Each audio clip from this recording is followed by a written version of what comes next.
But first, every week as I prepare the show, I'm struck by just how many major events are unfolding, things that, whether we realize it or not at the time, will profoundly shape our lives, especially our finances.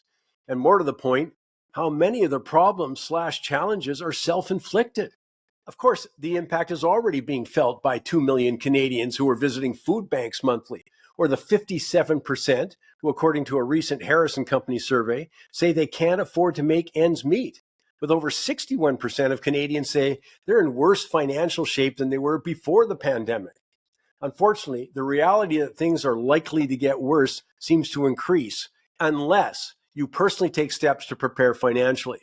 I mean, the steady erosion of the dollar's purchasing power, which has pushed the cost of living much higher, isn't over. Record government debt and borrowing is going to put upward pressure on interest rates, which is bad news for those hoping to renew their mortgage in the next couple of years at lower rates. Some things like commodity prices, though, and war in Ukraine and Gaza are out of the control, of course, of government. But what strikes me is how many of the challenges that are hurting millions of Canadians are self-inflicted wounds. For example, affordable housing. It's a huge issue, especially for younger Canadians trying to look to get into the market. The fact is that governments play the biggest part when it comes to the cost of new housing. They got excessive fees, they got levies, taxes, the cost of regulation, and permit delays. Now, depending on where you live, government can add as much as 30% to the cost of a new condo or home.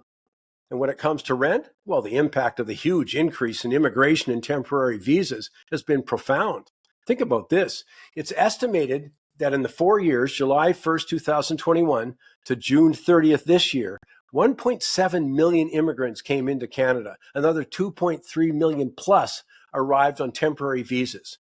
But none of it was done with a plan to increase the social infrastructure needed to accommodate the record influx in areas like housing, which has resulted in higher rents in our largest urban centers. But that's not the only serious impact. I mean, the dramatic increase in the total of non-permanent residents, which is estimated to be, well, all told over 3 million, and plus there's another 500,000 undocumented, along with those who've remained in the country after their visa expired. Well, they've played a significant role in youth unemployment and overall keeping wages down for the lowest income earners. But I mean, think about the youth unemployment. It's 14.6%. That's the highest in 15 years. It's 17.5% unemployment rate for students who are returning to school and university. I mean, it's brutal. And when it comes to the cost of living, too. In a couple of minutes, I'll get U of T economist, as I said, Joseph Steinberg, going to talk about how the cost to consumers is the last consideration of government policy. And the rise in racism and anti-Semitism, come on, it's a direct result of the decision by all levels of government to not enforce hate speech laws, along with the blatant failure to vet newcomers to Canada, which has resulted in huge numbers of Canadians feeling unsafe in our cities.